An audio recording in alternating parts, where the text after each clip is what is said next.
to the Infinite Spark of Being podcast. My name is Keith Welsh. In this episode, I'm going to discuss spirituality, really just in a broad sense, like what does it mean to live a more spiritual life and why should we bother? What's the point?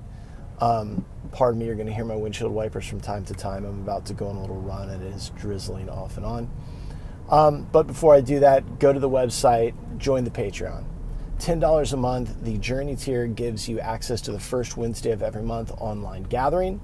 The Awake $20 tier gives you access to the first Wednesday and the third Wednesday. The difference is on the first Wednesday, we will talk about something like karma, but then on the third Wednesday, we go a little deeper into karma, reincarnation, how that works on a practical level in this reality. So join that. My intention there is to create some sort of a spiritual community. Some of you are really loving it and linking up with each other and talking, and that's what I want. Also, if you're interested in booking one-on-one time with me, click the About button, read a little bit about me, what I have to offer you. If you're interested in that thought transformation and restructuring that those testimonials refer to there on the page, reach out through email or Instagram direct message if you're interested in there's some sort of traumatic experience, something, some stuck data, something that's causing a lot of anxiety, a lot of stress, a lot of rumination, grief and loss, and we can move it from the stuck part of the brain to the storage part of the brain where it no longer affects the nervous system. If you're interested in starting a meditation practice, deepening the one you have, starting some sort of spiritual program, deepening the one you have, reach out through email or Instagram direct message. Okay. So, the word spiritual comes from the Latin word spiritus, which means breath, to breathe. The human birth in and of itself is the spiritual experience. Do we need to know that? I don't know. I don't know that the organism needs to know all of the business of the soul. But to live a more spiritual life, to become more spiritual, is to learn to live as the soul as well as the organism. That you are, as Jesus said, in the world, but not of the world. But you still have to be in the world because the rub of the human birth, that's where the sword is sharpened. That's where the curriculum occurs. That's where the soul frees itself. You as the soul are freeing yourself of certain things, working certain things out, learning certain lessons. That is it. And to live a more spiritual life doesn't mean that you're not bothered by anything. It doesn't mean that no one ever dies, no one ever gets old, sick, and dies. It just means that these things are going to occur. Life is going to life, right? It's going to produce problems. And it's going to produce problems because in the human body, we have to deal with the human mind. And the problem with the mind is that it believes everything is stationary, everything is fixed in time and will never change, will always be the same. But unfortunately, the law of nature is impermanence. So the mind, with its belief in stability, its belief in stationariness, has to be confronted with the law of nature, which is impermanence: old age, sickness, death. Those are the three holy messengers. And the spiritual practice allows you to experience those without it completely derailing you. Now, I wouldn't say that someone who in this birth, quote unquote, wakes up to the idea or the belief that they are a soul. And this soul is unraveling its karma and it's working through its lessons and its curriculum. I don't know that the person needs to do that. And I wouldn't consider you for having that realization. I wouldn't consider you up a rung or a tier from somebody who doesn't. Your curriculum right now is involving this stuff. Their curriculum simply isn't. Us trying to drag them kicking and screaming up the mountain is detrimental to our growth, right? The worst thing we can become is a missionary. Somebody who just goes into a person's life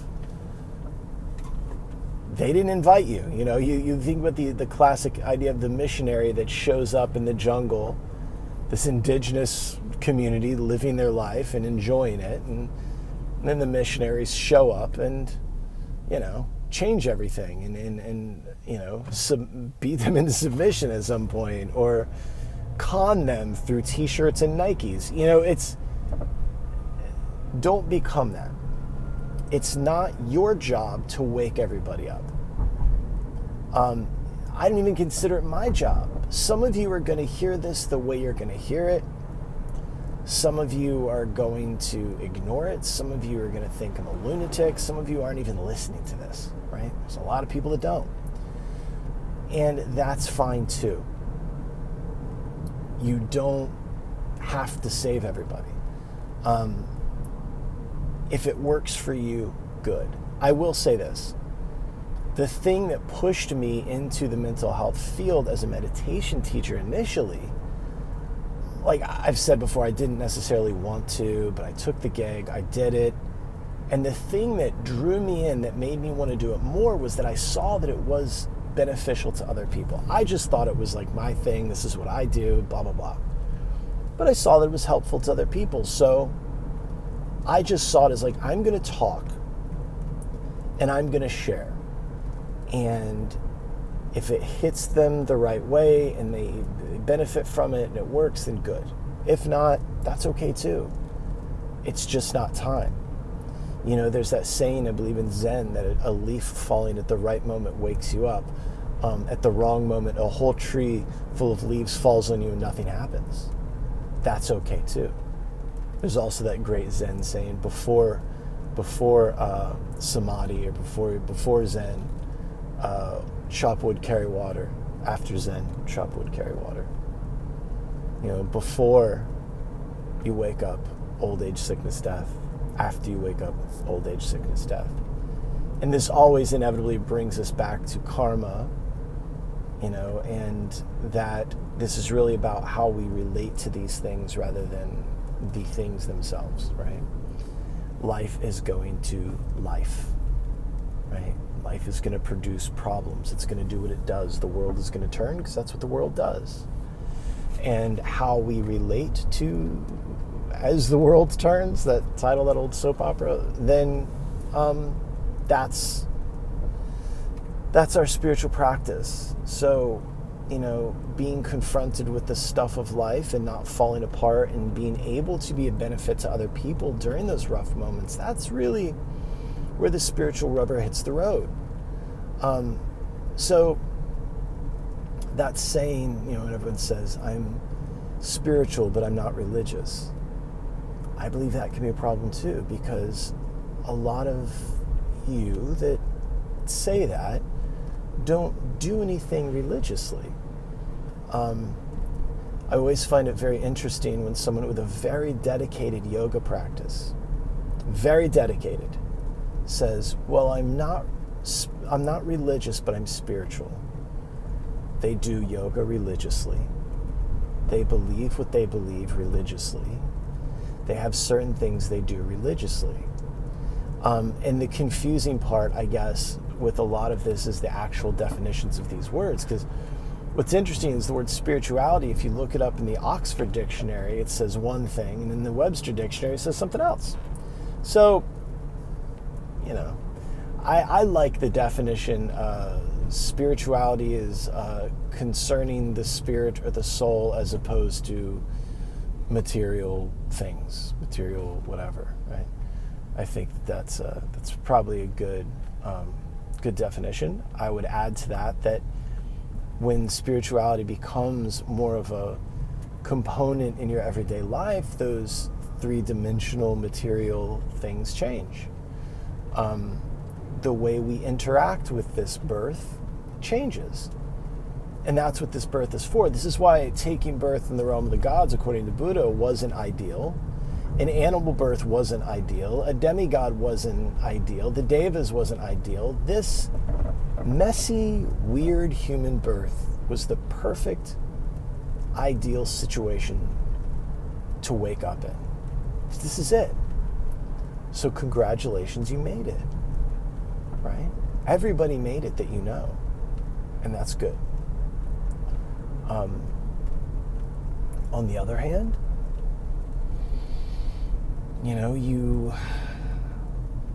the idea or goal for a lot of people is to never take birth again. I understand that. I would say that is also an attraction and an aversion, which you're creating more karma with that as well. I believe that's kind of the Buddhist point of view.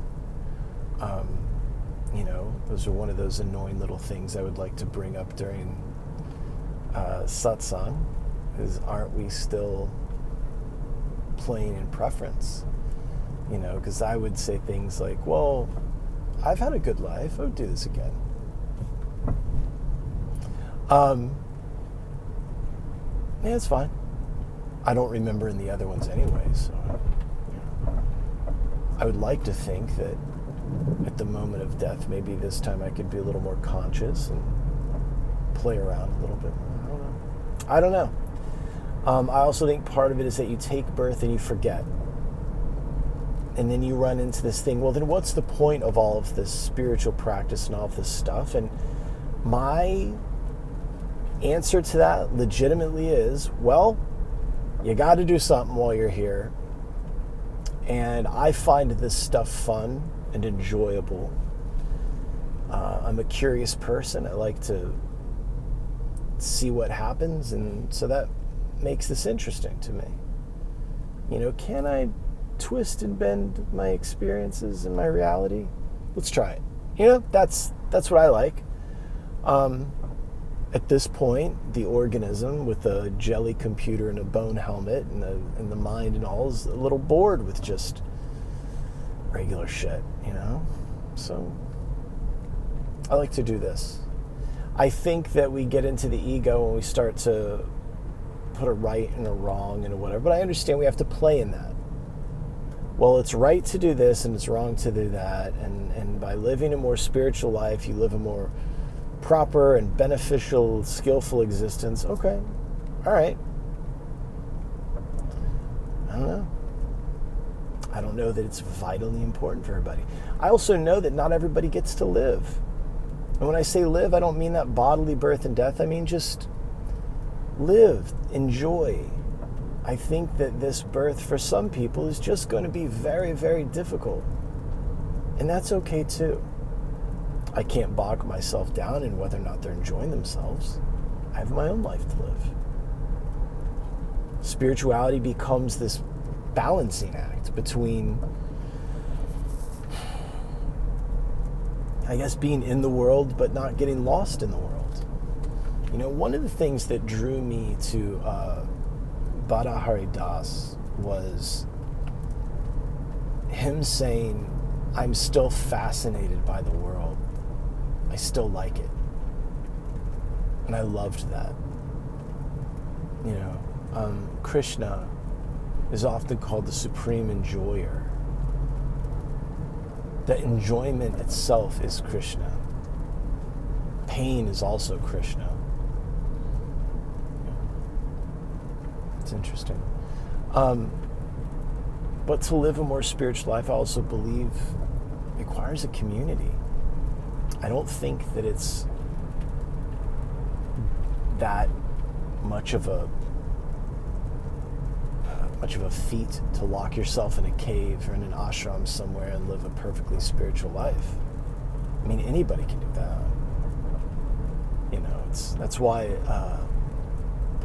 a householder Rinpoche or a householder Lama is always a higher path or calling than being an ascetic in a mountain cave or somewhere in an ashram or in a monastery living a perfect life. Being able to be in this world, affect a little bit of change, take part in karma yoga, and just come into yoga through action, through being in the world. Karma means act, to do, deeds, action. Karma yoga, come into union through action, through your day-to-day living your life as a karmic being, living a samsaric existence. You know, people get so down on Maya, on the illusion. Well, the illusion is also Krishna. That's why it's called Krishna's Maya. It's God's illusion. It all comes out of that aspect of God that creates, that sustains, creates, then sustains, then destroys. It's all God. You know, that's what the Agora sadhus are trying to show everybody by chewing on human leg bones. So, to live a more spiritual life, if that's what you feel is the right thing, then I say do it. Yeah, definitely. I also believe that if you're going to sell Dharma, then you should try to live some sort of a dharmic life, engaged in some sort of practice. You know?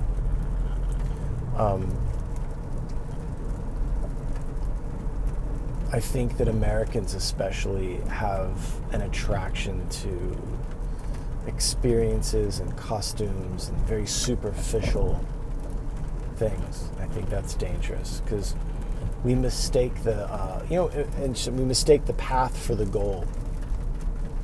And that reminds me of when I first acquired a paper copy of Autobiography of a Yogi. I randomly opened it, and it was a line where Paramahansa says, "The path is not the goal." I think there was someone that said that. He said something like that. The practice is not the goal. Maybe the practice is not the goal, and then Chogyam said the path. Either way, neither one of those things are the goal. You know, just having an experience isn't the fucking goal. Seeing colored lights and getting full of bliss is like, okay, show me something new. You're the one that's making a big deal out of it. I'm sorry that it's special for you. That's that book, After the Ecstasy, The Laundry by Jack Kornfield. I really could not recommend that book more. And it's very disappointing for a lot of people because they want their blissed out mystical experience to be the most important thing in the world. Especially some of these people, they treat it like it's their qualifier for like giving people spiritual advice. I've had a lot of mystical experiences, and a lot of them are weird and not pleasant, and I wouldn't recommend them, to be perfectly fucking honest. Talked a little bit about them. The new book's got some of that stuff in it, I think. You know what's really interesting to me is how many of you reach out to me, especially those of you in the Patreon. I mean, a lot of them reached out to me privately and just said, hey, so this thing used to happen to me all the time when I was a kid, or this thing is very interesting. I think mystical experiences are very common for a lot of people. I think that so are synchronicities and little signs are very common. But you got to wake up to the fact that that's a thing, or at least adjust your mind in a way that it allows those things to happen and allows those things to have a place. You know, I know for us, flickering lights seem to be happening often in various places. You know, strange. Like, we'll be somewhere. The other day we were somewhere and this light was just on steady. We get out of the car and my girlfriend says something about it's meant to be. This is supposed to be like this or something, and the light flickered and then it just stayed steady and it didn't flicker again. It's interesting. I have a lot of synchronicity with the light. Anyway, so that's it. To live a more spiritual life is just to have a foot in three-dimensional reality and a foot in the spirit. To be in the world but not of the world. To be in the world but know that you're not of the world. That this, you know, can you use your human birth to wake up and accept all of the stuff that comes along with a human birth? That's spirituality. So go to theinfinitesparkofbeing.com, join the Patreon, join in these discussions with us. We're having a great time. I really enjoy it, and I think you guys do too. I know you guys do. You let me know. But, you know, a long time ago, you reminded me, another timeline, and now I'm reminding you. I love you, I love you, I love you, and goodbye.